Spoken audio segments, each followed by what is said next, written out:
Shalom, Shalom, Israel. Giving honor to the Most High and the Son Yahweh, Capt Yahri with the Battle Axes of the Most High, coming into another Monday night class. You know, I normally do too legit to quit Tuesday, but it's gonna be a too legit to quit Monday. Because that's exactly what we are. We are too legit to quitting.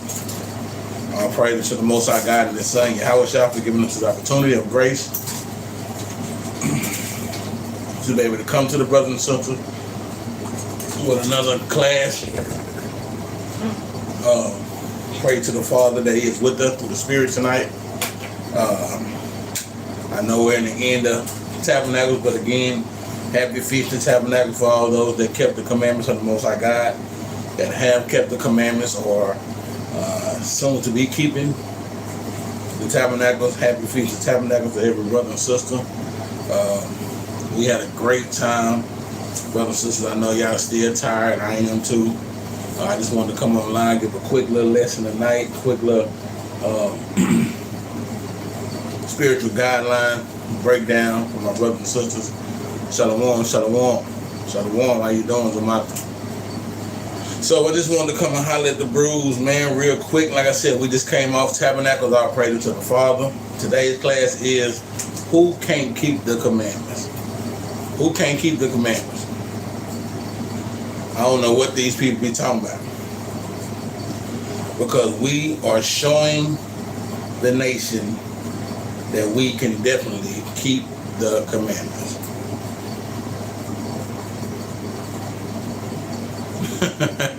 Bruce say, I'm way tired. So tired. So tired. I know it, Bruce. Hey, it's every year, man. Man, being out in the wilderness, man, it takes a toll on you, man. But what it does, it strengthens you up, man. You don't never do as much walking as you think you're doing. You don't understand the walking you're doing, the back and forth work that we put in, right, brothers and sisters, walking back and forth with the children, walking back and forth for needs. Anything that goes on during the Tabernacles, man, is a major effort that we put in. And so after every Tabernacle, we come home, we are definitely tired. But the class is who can't keep the commandments.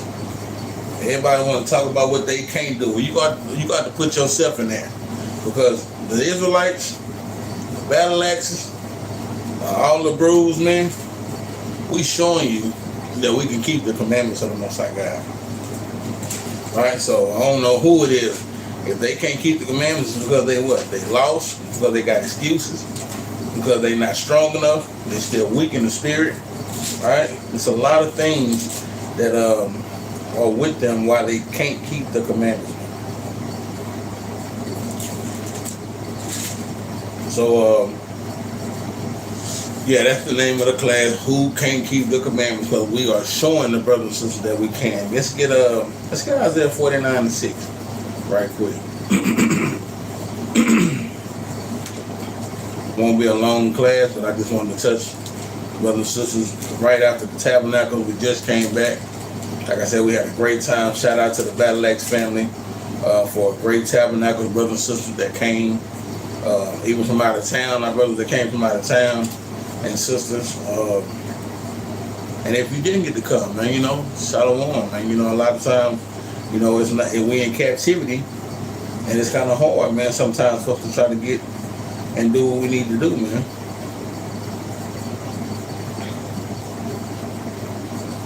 But let's go to Isaiah 49:6. Let's start at verse 4. Isaiah 49:4. Then I said, I have labored in vain. I have spent my strength for naught and in vain. Yet surely my judgment is with the Lord, and my work with my God. And now says the Lord that formed me from the womb to be his servant, to bring Jacob again to him. Thou Israel be not gathered yet. Though Israel be not gathered yet. Man, that's heavy, man. The Bible is showing you, man, great things are coming to the nation, man. Shalom, family. Shalom, y'all. Come on in, man. Shalom, Sister Mary Houston, man. We missed you, sis, but we already know. All praise to the Most High. Everybody was asking about you in the house of Daniel, but I pray that y'all are doing well down there. But yeah, it's all love. We hope to see y'all next year, Lord willing. Yeah, that backyard tabernacle, hey, as long as you putting up, that's why I say, who can't keep the commandments? Right? We know we are in captivity. Sister Mary Houston and her family was not able to come to Dallas this year and celebrate tabernacles with us. So what did they do? They put their tents up in their backyards, man. Right? Went out there to the wilderness, man. Right? Outside, they wanted to keep the commandments of the Most High God. Right? Who can't keep the commandments, man? We are living proof. Isaiah 49:5 again, and now said the Lord that formed me from the womb to be his servant, to bring Jacob again to him. Though Israel be not gathered together, yet shall I be glorious in the eyes of the Lord, and my God shall be my strength. So we look upon these works for the Lord to be our strength. We know that if we are in order with our Lord, then he becomes our strength, our power, right? He tells us that in Exodus. We'll get there right quick. Let's keep reading. And he said, it is a light thing. It is a light thing that thou shouldest be my servant to raise up the tribe of Jacob and to restore the preserved of Israel. So, man, it's a light thing. The Lord can wake up any brother or sister at any given moment in time. He can put that spirit in you and resonate with your mind to what? Come back to these laws, statutes, and commandments at any time. But guess what? For the brothers and sisters that he chose you. Don't take it for granted. Right? It's a light thing, man. Like we was talking about in class, people be talking about, oh man, I wish I was 13 when I got in the truth. I wish I was 12 when I got in the truth. You don't know what would have happened. Right? You don't know if you could endure it. Right? If you 30 something right now, you don't know if you could endure those 20 years in this truth. So be thankful where we are at right now, what the Lord has put upon us. Verse 6, he said, and he said, there's a light thing that thou shouldest be my servant, to raise up the tribes of Jacob and to restore the preserved of Israel. I will also give thee for a light to the Gentiles, that thou mayest be my salvation unto the end of the earth. A light to the Gentiles. We are a light to the nation of Israel that are not keeping the commandments. A light to the Gentiles, right? Those Gentiles going into who? Those of the fold that are Gentiles in the state of mind. Right? We are showing them that we can keep the commandments. Right? Yeah, they follow Paul. They love Paul. They say we hate Paul. We love Paul, but we know that Paul does not supersede Christ. Christ sent Paul as an apostle. Christ taught Paul. Christ is the master teacher from his Father himself. Paul is not over Christ or the Most High God. So when Christians read Paul and they get a wrong understanding, they don't know why. It's because you're not letting the scriptures lead you. You have your eyes still alienated with what? Bad doctrine. Right? So it says, and to restore the preserved of Israel, the preserved of Israel, I will also give thee for a light to the Gentiles, that thou mayest be my salvation. So Israel, right? Those that were keeping of the commandments. Also the Gentiles that are not in their mind of what? Of being an Israelite or a Jew, right? Those that do not know that they are the God-chosen people, that they are the chosen seed, that they are special, that they are peculiar, they are chosen, they are holy, they are separated, they are severed, Oh yes, we already know that. Christ said it. Christ said, if you to follow Moses, you to follow me. He wrote of me. Come on, man. We already know these things. But we are being that light to the Gentiles, right? A light to the Gentiles. Let's go to 1 Corinthians 12:2 real quick. Let's touch that Gentiles real quick, and then we can get to, I want to go back to Exodus. 1 Corinthians chapter 12, verse 2. Ye know that ye were Gentiles carried away unto these dumb idols, even as you were led. So we know, if you were a past tense Gentile, you know that Gentile what usually means a non-Israelite people. But in some cases, it can mean an Israelite, right? If you were a past tense Gentile, you were Gentiles, but you're not anymore. How could that be? If you're a so-called Asian man, and you keep the laws of America, right? You cannot become an Edomite. You can keep their laws, right? You can try to keep their customs. You can try to act like them, but you cannot change your nationality just because you start doing something. Just because you start trying to keep the commandments of the Most High God, it's a bloodline that the Most High God carries through His nation of people. So when it says you were Gentiles, that means that you were, but you're not anymore. How can you be a word Gentile in the flesh? Right? You can't. But he's talking about these are Gentiles in the state of mind. These are Gentiles in their mindset. These were Gentiles that were carried away to what? Dumb idols. That means that you were keeping the commandments, or you set out knowing the knowledge of the commandments, but you sooner or later fell off and went into the ways of the other nations. Right? Shalom, shalom. Call all Yahweh Shem. I say Yahweh Shah. All praises, man. Most the message. Shalom, bro. So we see that the light to the Gentiles that we are trying to light up are those that are not keeping the commandments of the Most High God. All right. Let's go back to Isaiah 49. I want to read 6 again.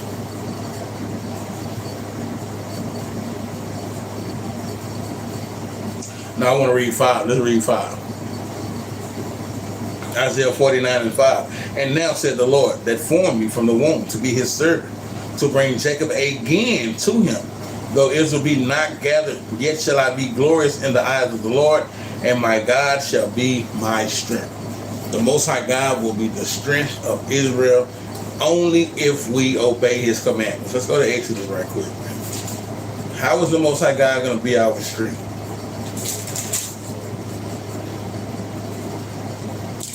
Go to Exodus 23.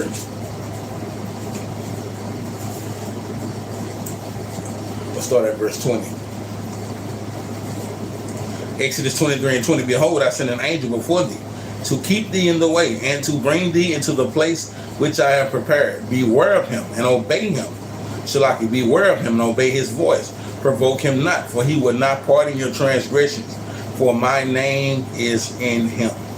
But if thou shalt indeed obey his voice and do all that I speak, then I will be an enemy unto thine enemies and an adversary unto thine adversaries. This is how the Lord becomes our strength. Right? Notice the wordplay and how the Most High God specifically wrote this thing. Let's go back to 20 and read it again. Exodus 23 and 20. Behold, I sent an angel. That angel is capitalized. We know that angel is going into Christ, right? He said, behold, I sent an angel before thee to keep thee in the way and to bring thee into the place which I have prepared. We know that Christ was with us even when we came out of the Egyptian captivity. When we came out the Red Sea, Christ was that light or that cloud, that pillar of cloud that passed by us, that was with us day and night, right? He said to keep thee in the way and to bring thee into the place which I have prepared. Beware of him, right? And obey his voice. Obey the voice of Christ, right? He said, provoke him not, for he will not pardon your transgressions, for my name is in him. The Most High said that my name is in him, right? Let's keep reading. But if thou shalt indeed obey his voice and do all that I speak. You see this wordplay? This is heavy wordplay. Obey his voice and what? And do all that I speak. This is putting a total difference between Christ and the Most High God. Christ is telling you to obey.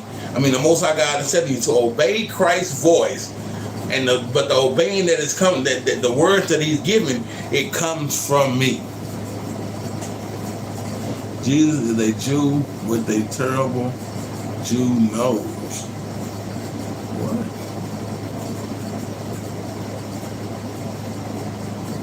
I don't know who is that. We telling you that we can follow the law. That we are law keepers. We are a light to the Gentiles. We are showing the world that yes, we can keep the law to its fullness, to its totality. The only law we are not keeping now are what?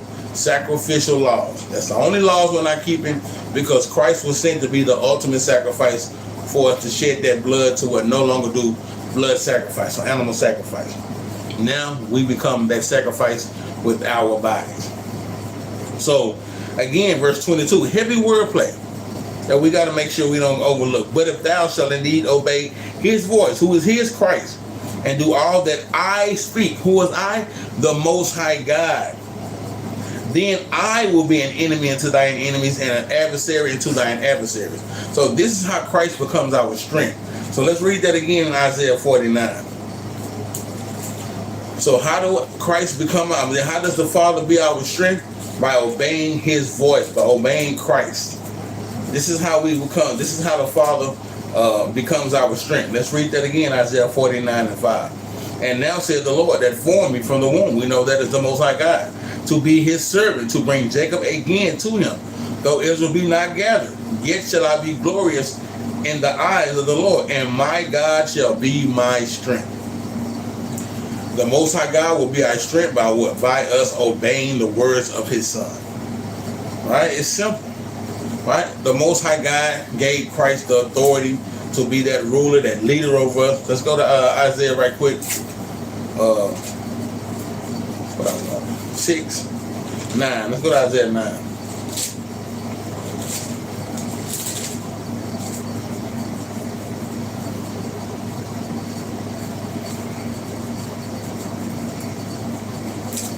First, let's go to Matthew real quick. Like it, family. Let's go to Matthew real quick. Matthew 28.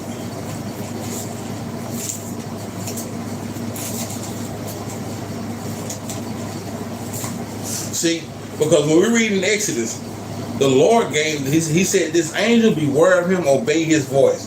That is power that the Lord gave to this angel. This angel is Christ.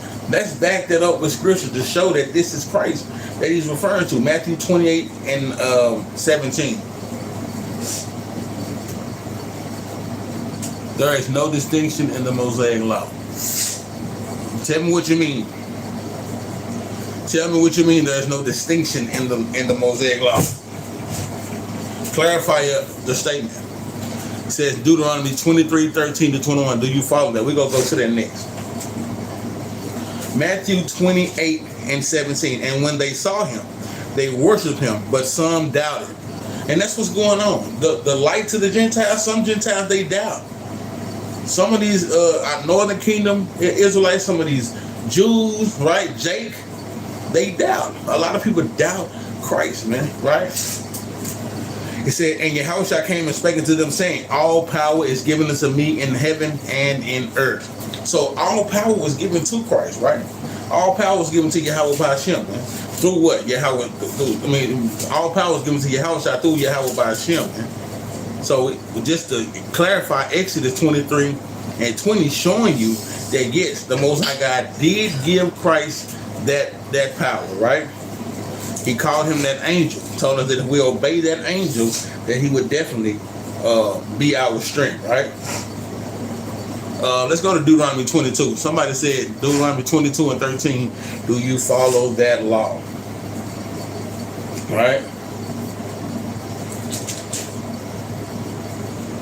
Various laws, man. Various laws. That's what we're talking about tonight.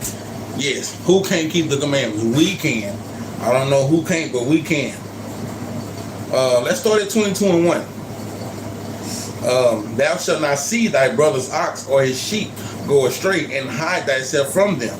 Thou shalt in any case bring them again unto thy brother. So that's a law right there, right? If we see something that belongs to one of our brothers or sisters, for instance, right? Just quick. I picked up, we at Tabernacles, you know, people, we have a good time, we out there playing. Sometimes people leave things, right? One of the brews left his chair, right? So what I do every time I go around, and I try to pick up everything that I possibly can for everybody, right? Put it on the back of my truck and hope that brothers and sisters ask for it. So the day that we left, yes, those who claim to be Jews but are not. So the day that we left, I had one of my brews come to me. He said, man, I've been looking for my chair. Have you found a chair? He showed me the picture of the chair on his bag. I got the chair in my truck, right? Now, if me not following this law, I would have kept that chair, nice chair, real nice chair, brand new chair, and said, nah, I ain't seen it, knowing that I had it. But This is another point in following this law. This was my brother's chair, man, right? Man, we talking about his ox or his sheep. We're talking about his food or his property. But now we're just showing you that this is the same thing going into his property, right? It says, thou shalt not see thy brother's ox or his sheep go astray and hide thyself from them. So if I see something of my brother's, I don't want to hide it from him, right? I want to what? Tell my brother, yes, I got it. Give it back to him. Those are laws that we keep, right? And if thy brother, verse 2, if thy brother be not nigh unto thee, or if thou be not known unto, or if thou know him not, then thou shalt bring it unto thine own house, and it shall be with thee until thy brother seek after, and thou shalt restore it to him again. So guess what? If Ak wouldn't have came to me and asked about that chair, right, and I took it home, because like I said, right now, even right now, I got a chair in my truck that nobody claimed, right? Looked like a brand new black chair, fold-out chair, nobody claimed, right? I brought it to my house after Tabernacles. If somebody asks me about a chair that they're looking for, I have to, by law, give that chair back to them. Even though I picked it up, I put it, I hauled it, I brought it to the house. If any one of my brews ask about a black chair, fold-out chair that they left at Tabernacles, I have to restore that to them, man. Yes, it's black. Kendra, look at Twin. I'm like, hey, is it black? Yes, it's black.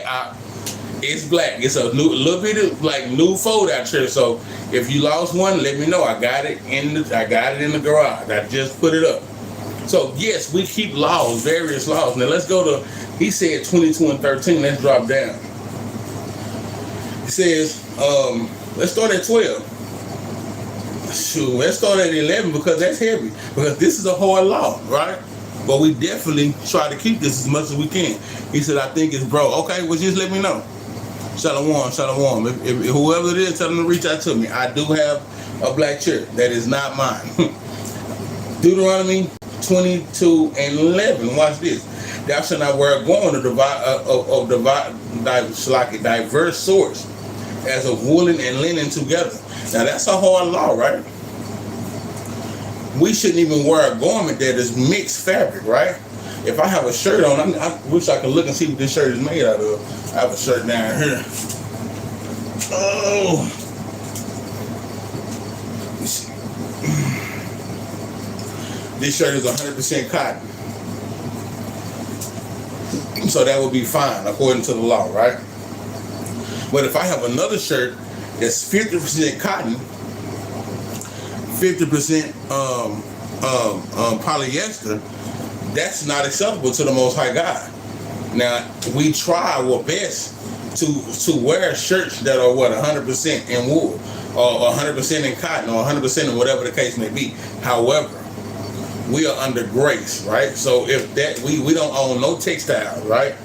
We don't own nothing in this thing but from what the so-called white man give us according to Deuteronomy, right? It said we shall they shall rule over us, right?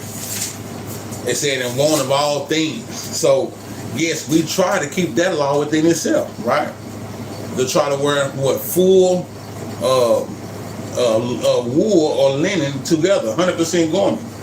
Verse 12, thou shalt make thee fringes upon the four quarters of thy vesture, but with thy coverest thyself. So again, yes, we try to keep the whole law. Fringes around the four quarters, the whole shirt, right? With a ribbon of blue, right? We try to keep all the commandments of the Most High God. Yes, verse 13. If any man take a wife and go in unto her and hate her and give occasional speech against her, and bring up an evil name upon her and say, I have took this woman, and when I came to her, I found her not a maid. So what does that mean? Do we know what that means? This brother is saying that he finds a wife, a woman that he wants to marry, and he consecrates the marriage, or he solidifies the marriage by what? Sex, right? This is what that means, that he solidifies that marriage with sex, right? He says that he goes into her and he finds out that what she is not a virgin, right? A virgin meaning what? She has had sex before, right? Verse 14, and give occasional speech against her, and bring up an evil name upon her, and say, I took this woman, and when I came to her, I found her not a maid. Because, think about it, in this time, if women were found out to not be virgins, because what did we look for at that time? What did the brothers have to bring out on the sheets to show that that woman was a virgin? It was the what? Tokens of damsels, right? It was what? The tokens of damsels. That means what? It was the popping of her cherry, right? That's right. So he's saying that, guess what? She didn't bleed. I'm giving a report. And see what the Bible says about this? This is an evil report on sisters, right? What that song say? She don't know what she's doing. That chick just giving it out. They just giving it out today, right? Even before times. That's how they doing in Israel. They just giving it out, right? We are not trying to have that anymore, but let's keep reading.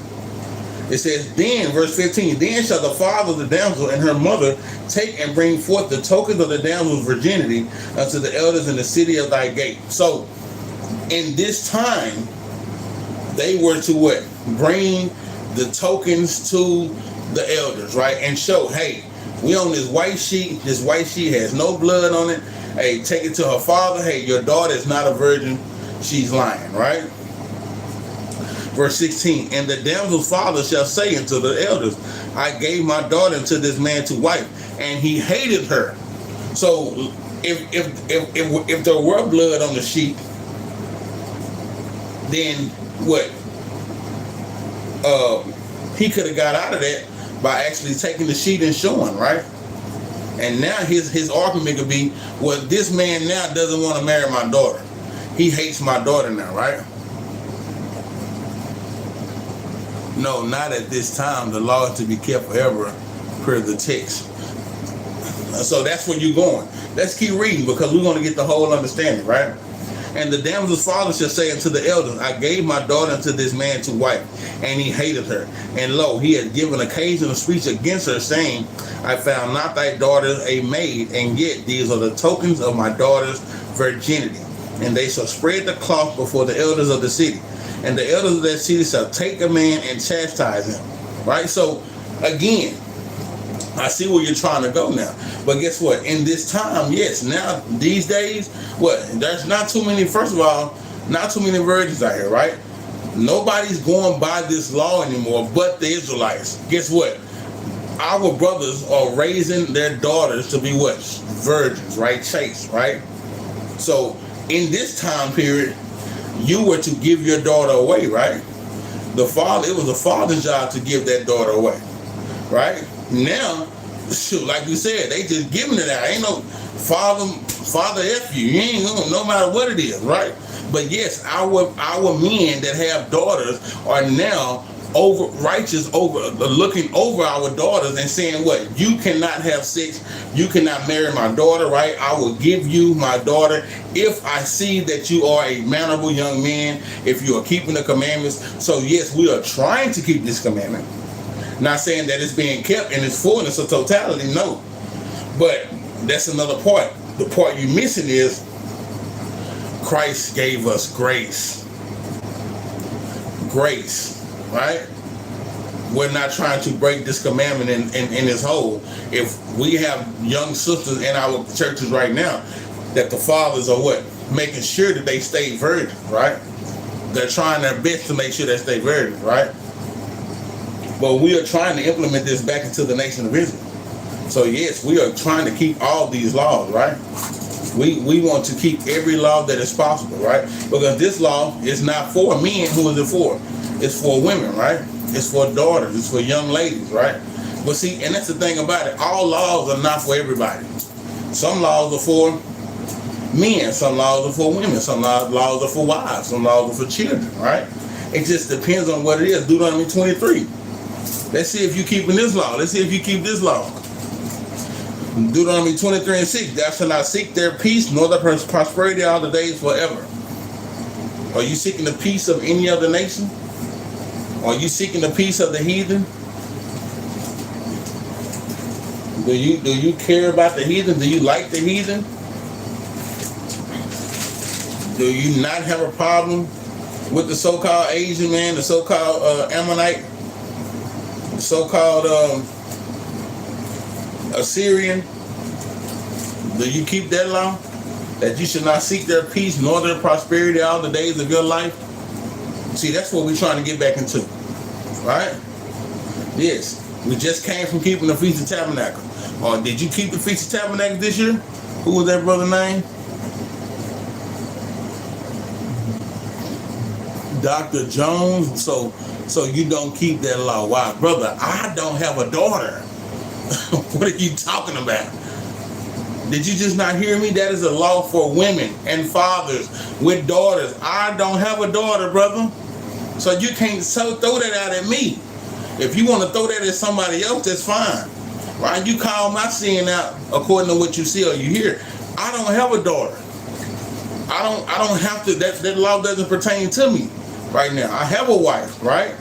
I don't have a daughter, so that law does not pertain to me. Come on, man. You know, you get them people who just want to come on here and just want to be niggards, man. Ain't that what the scripture call them? Niggards in the Sirach. People just want to be niggards. They just want to go against so much. We've been taught so much to go against each other. You want to bring up little minute things that have nothing to do with what we're talking about. That's right. Like I say, I got all my daughters under lock. And that's what you're supposed to do, right? For the brothers that got their daughters, yeah, they checking on them daily to make sure they're not giving it up to anybody, man. It's a law for the community. Oh, man. Dr. Jones, did you keep Feast of Tabernacles?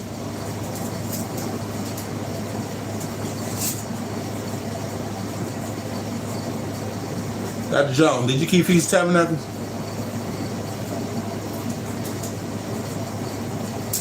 People just say anything, man. Try to make their point across, man. Come on, really study right. Go and answer it for them. Nope.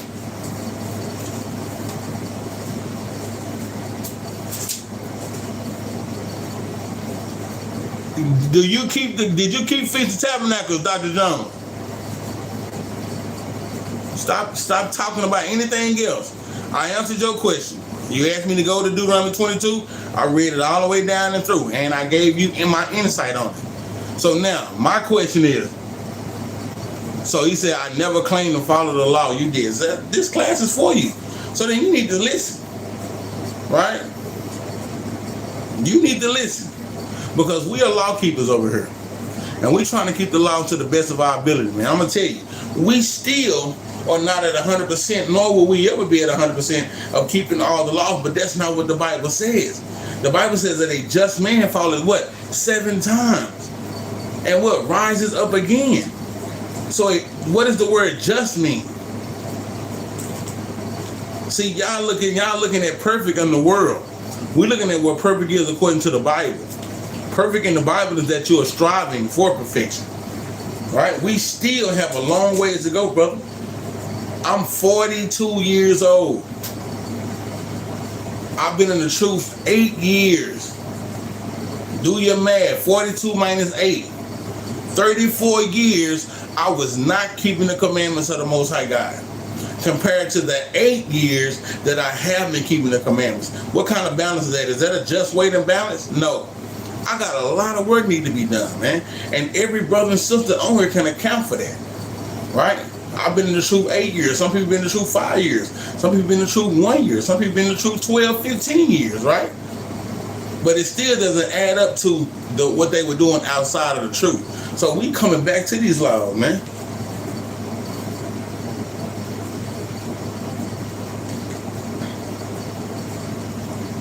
I'm gonna tell you, man. A lot of times people just love to talk, man. So, hold on. Are you crazy? You're saying that you don't keep the commandments. You never said you did, but you're trying to tell me that I need to keep the Mosaic law forever?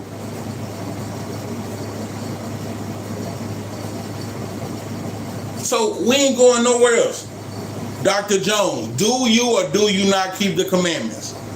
Yes or no? Yes or no? Do you or do you not keep the commandments? Dr. Jones. Because I know you ain't up for being I know you ain't up for being hypocritical, man. Bible calls you a hypocrite if you are. If you're not keeping the commandments, brother, you finna get told with these scriptures, man. Because you being a hypocrite, man. You trying to call me out on keeping the commandments, and you don't even keep the commandments?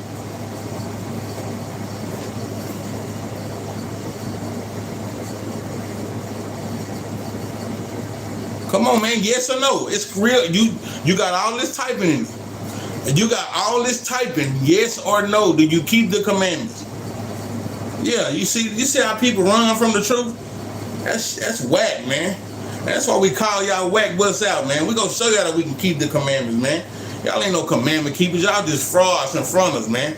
Here go the real Pharisees right here, man. Here go the real Pharisees right here.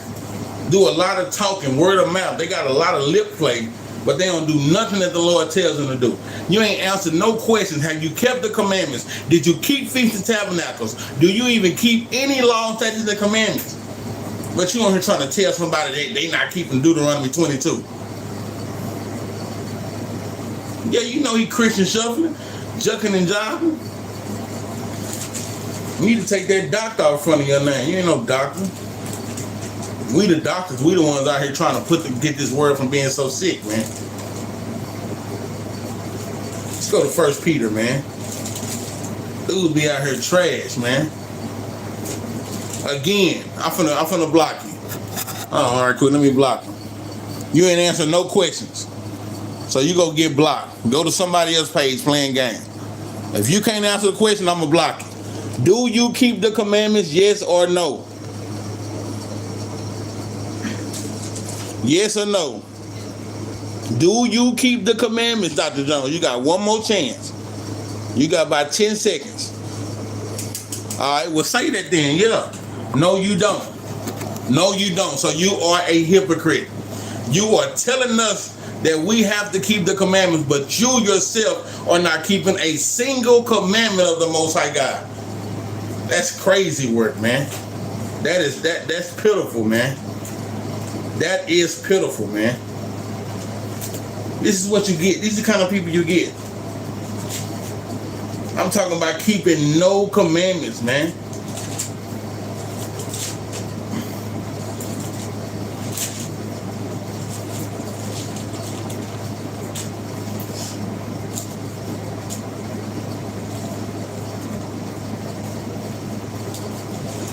That's what we out here doing, to show you that you got to keep the commandments, man. And say it again, Kendrick, you can't tell nobody nothing, man. Who are you to try to tell us? And we out here trying to keep the law. We are just men and women, right? Go to Romans right quick 7, man. We are just men and women. We out here trying to keep the law. This Negro ain't even trying to keep the law.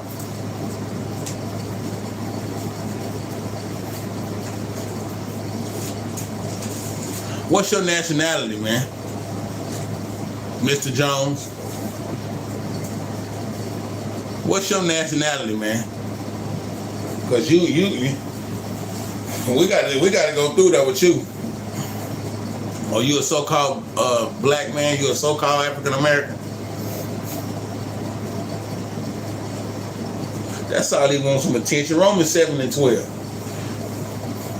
It said, wherefore the law is holy, and the commandments holy and just and good. You can't call us on keeping the law to the fullness 100% when you ain't keeping it at all, because we know that the Bible has said that the law itself is just.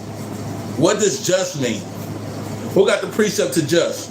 Throw the just precept in the chat, brothers and sisters. Anybody who got just? We got to break this down. We got to show them. Right? It says, again, Romans 7 and 2, wherefore the law is holy. So the law is separate, right? It's only for what? The children of Israel. The law and the commandments holy. So the commandments that the Lord gave us, they are holy, right? It says, and just and good. The law and the commandments are just. What does just mean?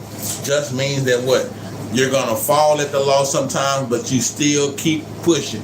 right? That you still stay on your law. That's what it means to what? Be a just man or woman, and to have a just law.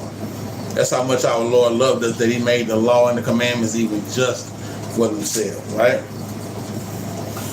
So before we go anywhere else though, Jones 09, I ain't giving you doctor because you ain't talking like you know what you're talking about. What's your nationality?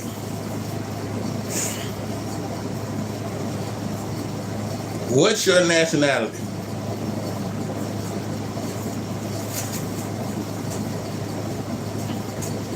Jones 09, what's your nationality, man? Do you know who you are? Do you know who you are? You say you have dual citizenship. Okay. Never heard it before, but what is your dual citizenship? U.S. and France. What is your father's nationality?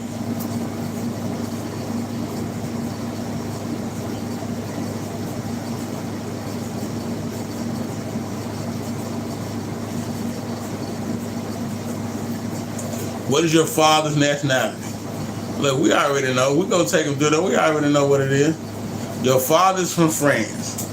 You are considered a heathen. You have no right to come on our platform and try to tell us what we can and can't do, what we are and are not doing. The first precept I pulled is that we are going to be a light to the Gentiles. We're going to tell you what to do. We're going to show you what you're supposed to do. Because the only way you make it is if you come back to these laws, if you keep these laws like a good little France man, right? So you have nothing else left to say but to listen, right? You are in no wise or no form or shape able to tell us anything else what to do. If you want to listen and get an understanding of what we, the teachers, are trying to show you, then you can stay in. But we don't want to hear nothing else come out of your mouth, right? We're going to get this in order right now. That's why when I asked you, did you keep Deuteronomy 23:6? You didn't say nothing. I don't care what he was born in. What's his nationality? I don't care where you're born at. It's about the nation of people that you are.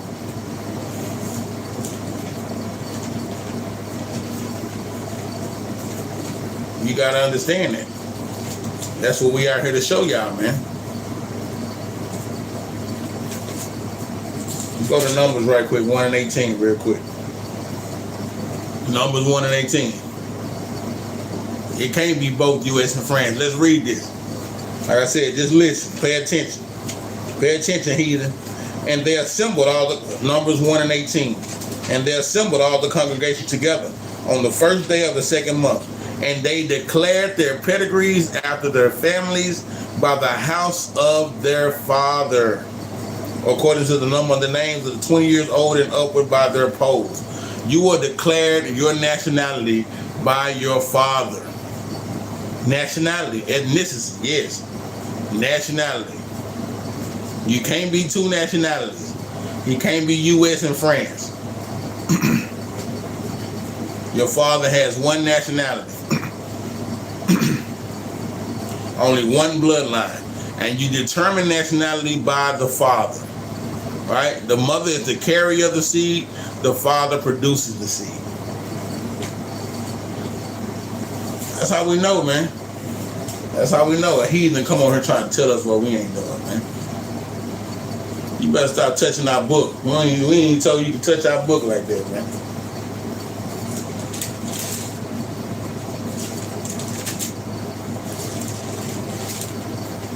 Do you think... Nah, I ain't asking you no more questions. No, they're not. Ethnicity and nationality are the same thing. Who are you? Who do you derive from? Who do you derive from? What is your father's nationality? You keep going around the book. You keep playing. Let's go to 1 Peter chapter 4, verse 1.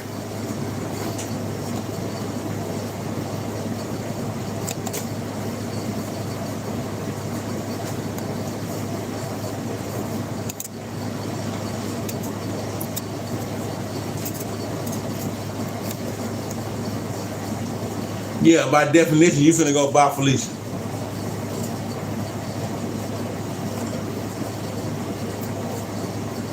Check out that definition. Somebody give me the definition of by Felicia.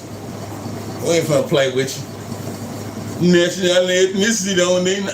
Yeah. By Felicia. Who got that definition? Somebody put that definition of by Felicia. Get your ass out. That's what it is. Kick rocks. Thank you, Mary Houston. Yeah. 1 Peter 4:1, man. So we are being a light to the Gentiles. We just had a great Feast of Tabernacles. We are showing, brothers and sisters, that we definitely can keep the commandments as a nation. We are trying to come back into a nation of people, right? 1 Peter 4:1. For as much then as Christ had suffered for us in the flesh, arm yourselves likewise with the same mind. For he that has suffered in the flesh has ceased from sin. So this is what we are doing. We're trying to suffer in our flesh that we cease from sin. That's what atonement was for, right? That we suffered in our flesh that we could ultimately kick off sin, right? Verse 2, that he no longer should live the rest of his time in the flesh to the lust of men, but the will of God. Too long we've been living to the lust of men, Israel. We've been doing what felt good. Like Capt Jerubbaal always say, sin feels good, right? We've been doing what feels good to us. We can no longer live to the lust of men, right? Verse 3, for the time past of our life may suffice us to have wrought the will of the Gentiles. What is the will of the Gentiles? The will of the Gentiles is to do anything against the Most High God, to become idol worshipers, to idolize different things. What is the word? The will of the world is what? Sin, right? Like we said, they want you to do everything opposite of good, right? They put pork in everything, right? They always pushing catfish and lobster and all these things, right? This is the will of the Gentiles. It says we wrought the will of the Gentiles when we walk in lasciviousness. And it's showing you what the will of the Gentiles is. Lasciviousness, right? Lust, excess of wine, revelings, banquetings, and abominable idolatries. This is the will of the Gentiles. This is what we walked in, right? Fighting with excess of wine, revelings, right? Partying, right? Banqueting, kicking it, abominable idolatries, going after everything else but the Most High God, right? Lasciviousness, a strong desire of lust, right? This is the will of the Gentiles. Verse 4, wherein they think it strange that ye run not with them to do the same excess of riot. So now we're going to have people that think we are strange because we now keep the Feast of Tabernacles. That when this wicked ass Halloween come around, you gonna see Israelites with the lights off. Don't come by here. Better not nan child ring that doorbell. You go get a Bible, precepts, and maybe a cussing out. Don't you come by here, right? We ain't bringing no evil spirits into our houses, man. Right? When they get ready to go get that turkey and dressing and giblet gravy and fried chicken and baked chicken and all, you know, because we do it, they do it big. Celebrating Thanksgiving, you ain't gonna see us being a part of that, man. We're not playing that game. We're not dealing with that, man, right? That was the murder and the slaughter of the Native Americans, man. We're not playing that game. So when they see these things occurring and happening, they go, what? Verse 4. They think it's strange that you run not with them to do the same thing. Hey, I'm just calling you, bro. Look, Kim, her birthday, man, tomorrow, man. We gonna throw a party for her. Nah, bro, I ain't coming. Man, you ain't gonna come to your niece's birthday party? You gonna come to your little nephew's birthday? You gonna come to your little brother? Nah, I'm not coming. Oh, man, you in a cult. They think it's strange, right? But we are actually showing them that what we can come together and keep these commandments, man. Or they think it's strange that you run not with them to the same excess of riot, speaking evil of you. Now they talking down on us. In your face, they like, hey, man, that shirt nice. Right? In your face, they like, sis, I like your hair, rap. I like you be dressed modestly every day. You got your shirt, your modest dress on, right? You ain't showing too much, but behind your back, oh, sis thinks she better than us, right? I don't know what he got them curtains on his shirt for. He looked like a plum D fool. Right? This is what they do. They think it's strange that you don't do what they do, and they what now talk evil of you. Gluttony is a sin. Seems like you fall a little short of that one fatty. Hey man, I got something for you. I know where you can fall. Off the live. Thank you, brother. Appreciate you. You can fall off the live, right? Shalom, WFI St. Louis, man. How you doing, bro? So we get a lot of people that come on here and play games. It's not play game time, man, all right? People just want to talk, want to be heard. They don't want to do nothing for the Most High God. By Felicia, man. Right? We're not dealing with it tonight, right? We're trying to get through these few little precepts. We can go on and get back to the night, right? Verse 4 again, wherein they think it strange that ye run not with them to the same excess of riot, speaking evil of you, who shall give account to him that is ready to judge the quick and the dead. So we must be ready to judge this world, man, right? Because a lot of our people, man, they going off, man. It's up for us to be those judges to what? Be that what? That light unto the Gentile, right? Verse 6. For this cause was the gospel preached also to them that are dead, that they might be judged according to men in the flesh, but live according to God in the spirit.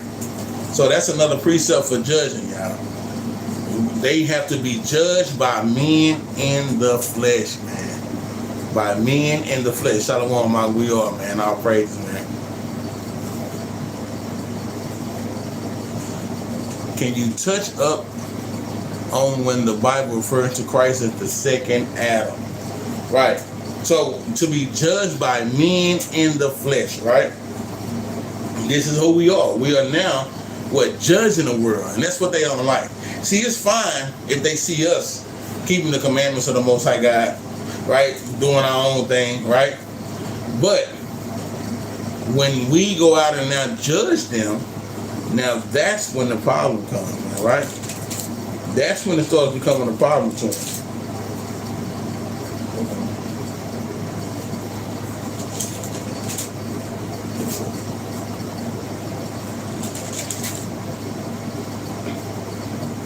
So people love to talk about how good they are, how spiritual they are. But let's go to right quick. Let's go to 1 Corinthians 14 and 37. Because people love to say that they're spiritual. They love to say this. Oh, well, you know, I don't believe in but I'm spiritual. That's what a lot of people love to say when you talk to them, right? Let's go to 1 Corinthians 14 and 37.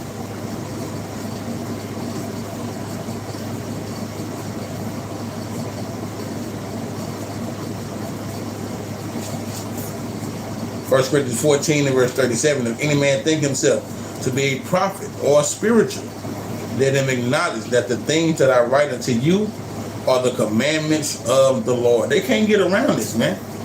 They can't get around this, man. They cannot get around the commandments, man. Let's go to Revelations real quick. That's why I said, who can't keep no commandments? Who can't? Revelation 22, man. Let's start at 12. Revelation 22 and 12. And behold, I come quickly, and my reward is with me. What is that? Salvation to Israel.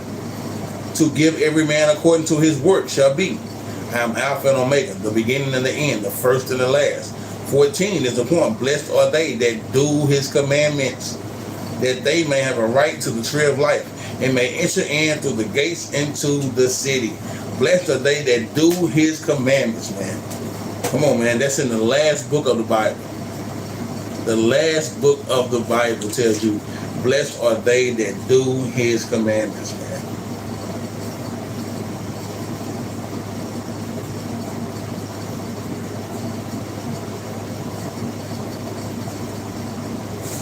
Looking for.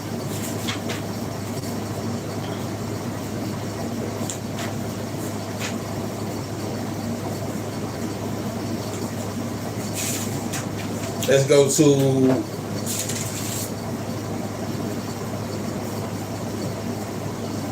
Let's go to 1 Corinthians 15. I was looking for something else, but I said that's a good precept, man. He said, I'm just confused because it's not through regeneration. So I was confused. Okay. But it is. Right? Actually, let's read this. Let's go to 1 Corinthians 15. Let's read, let's start at 35. It says, but some man will say, how are the dead raised up? And with what body do they come? Thou fool, that which thou sawest is not quickened except it die. So you're not quickened except you die, right? This is definitely going into regeneration. And that which thou sawest not the body, that shall be but bare grain. It may chance or wheat or of some other grain. But God giveth it a body as it hath pleased him, and to every seed his own body.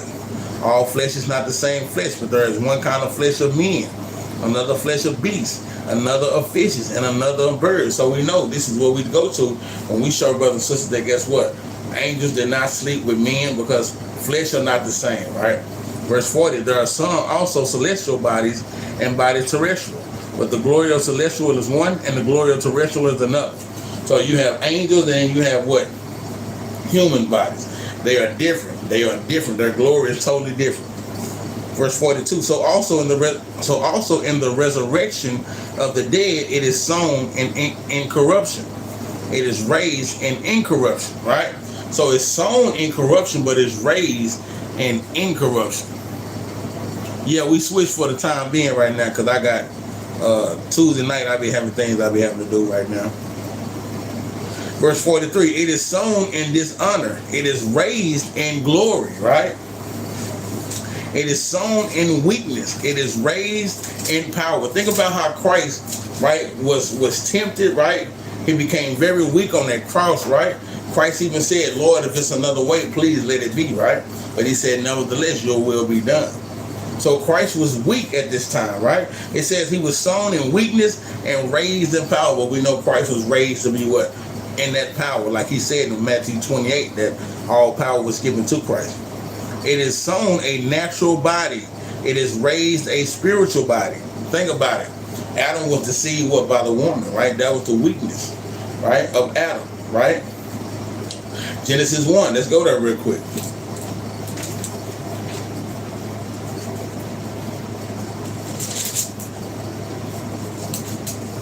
Let's start at 26. Genesis 1 and 26, and God said, let us make man in our image, after our likeness, and let them have dominion over the fish of the sea, and over the fowl of the air, and over the cattle, and over all earth, and over every creeping thing that creepeth upon it. So God created man in his own image. In the image of God created he him. Jump down to 2 and 7. Genesis 2 and 7. And the Lord God formed man of the dust of the ground, and breathed into his nostrils the breath of life, and man became a living soul. So this is that Adam that we're talking about, right? This is going into Christ, what, being that first Adam, right? That first living soul. When he put that Adam, he said he breathed into his breath, the nostrils, the breath of life. Those were the commandments, right? That was the commandments. Go to 2nd Edges right quick. Chapter 3, verse 4. 2nd Edges, chapter 3, verse 4. It says, O Lord, who bearest rule, thou speakest at the beginning, when thou didst plant the earth, and thou thyself alone, and commanded the people, and gave us a body unto Adam without soul, which was the workmanship of thine hands, and didst breathe into him the breath of life, and he was made living before thee. Right? It said, and thou leadest him into paradise with thy right hand, hast planted before ever the earth came forth, and unto him thou gavest commandment to love thy way, which he transgressed, and immediately thou appointed death into him, into the generations, and whom the nation, tribe, people, and kindreds out of the number. So immediately it was given what? The death through Christ. This is why Christ had to what? Come and die for the nation of Israel, him being that first Adam. Let's go back to 1 Corinthians 15 and 44. It said, it is sown a natural body. It is raised a spiritual body. There is a natural body and there is a spiritual body. So we know, right, that first Adam, a natural body, right, when he put that breath of life into him, right, Christ became that spiritual body, right? This is when Christ became spiritual, to be resurrected, right? Verse 45, and so it is written, the first man, Adam, was made a living soul. The last Adam was made a quickening spirit, right? So Adam first became a living soul, right? That first Adam. But the last Adam, which was Christ being resurrected, given that power, became a quickening spirit, right? So now that spirit is upon the nation of Israel. This is why we say Christ is the second Adam. Verse 46, howbeit that was not first, which is spiritual, but that which is natural, and afterward that which is spiritual. The first man is of the earthly. The second man is of the Lord from heaven, right? So Adam was made earthly, right? But the second Adam, Christ, right, which was made spiritual, he said he was made is of the Lord from heaven. As verse 48, as is the earthly, such are they also that are earthly. And as in the heavenly, such as also are heavenly. Let's real quick go to John right quick.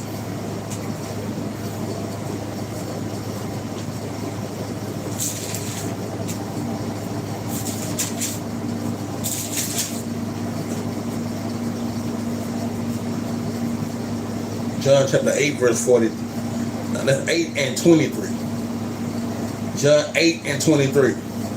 It says, and he said unto them, ye are from beneath, I am from above. Ye are of this world, I am not of this world. I said therefore unto you that ye shall die in your sins. For if ye believe not that I am he, ye shall die in your sins. So Christ is showing them, ye are from beneath, the first Adam, right? I am from above, the second Adam, right? Ye are of this world, the first Adam. I am not of this world, the second Christ, right? So that's just a little quick breakdown of that, bro. I hope you got some understanding. Let's get one more precept on that too. Let's go to Romans. Let's go to Romans chapter 5. We'll start at verse 14. Romans 5 and 14.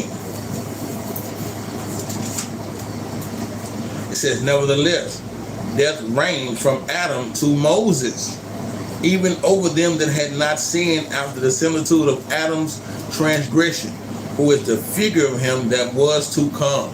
So that figure of Adam was to come was who? Was Christ, right? It said, nevertheless, death reigned from Adam to Moses, right? It says, who is the figure of him that was to come, which was the figure of who? Christ to come, right? But not as the offense, so also is the free gift. For if through the offense of one many be dead, much more the grace of God and the gift by grace, which is by one man, Christ, hath abounded unto many. So you see that gift is going to Christ, unto many, right? And not as it was by one who sinned, so as the gift of the judgment was by one to condemnation. But the free gift is of many offenses unto justification. For by one man's offense death reigned by one, much more they which will receive abundance of grace and of the gift of righteousness shall reign in life by one Christ. So these are two precepts that you can definitely put with your 1 Corinthians 15 to show indeed that Christ was the first Adam and the second Adam, right? That this is the breakdown. You can get Romans 5 and 14, John 8 and 23, Genesis 2 and 7, right? These precepts you could put with that to show Christ is that second Adam, because that's the regeneration of it, right? You have a lot of people that say Christ was Isaac, right? When his father was going to put him up on the altar, sacrifice him. It's a lot, but we know Christ was what? Regenerated into what? Melchizedek, right? So was Adam just to be an example to us? And if so, what example is that going into? Well, Christ, and that's exactly what 1 Peter says, that Christ is an example. Christ was that Adam, right? And Christ is now our example, right? So this is an example to us, and Adam was that example to us that what? That we were gonna fall to sin, right? But that we were gonna what? Make sure that we were understanding of the reason of the fall, right? Okay, so okay, it just clicked. All praise. I hope it did, brother. All praise to the Most High for this lesson tonight. I said it wasn't gonna be long. I just want to come on and holler at the Brews, man. We had a little heathen scoffer come in, try to tell us something, but you know, nevertheless, all praise to the Most High God for a great tabernacle that we just had. I pray brothers and sisters got edification in this class tonight. I pray that brothers and sisters have a great week heading up into our next 7-day Sabbath. I pray for the strength of Israel. I pray for brothers and sisters in just indulging in the commandments of the Most High God, right? I pray for our strength. I pray that we continue to grow, that we continue in the truth, right? I pray for all my brothers and sisters that they have a great week. We always say keep the laws of the Most High God. This is Leviticus chapter 19, verse 31.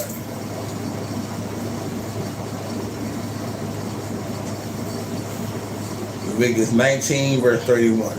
Regard not them that have familiar spirits, neither seek after wizards to be defiled by them. I am the Lord your God. So that Halloween bull crap, we definitely gonna be cutting them up with this, man. Make sure they don't come around us with all that wicked stuff, man. Them familiar spirits, we do not deal with those. That is exactly what Leviticus 19 and 31 is talking about. Those familiar spirits, spirits of the dead, right? And that's what a lot of people bring into their houses. They don't know it, man. You're bringing spirits into your houses, man. So all praises to the Most High God. That will be the law for the night with that, Israel. I say shalom.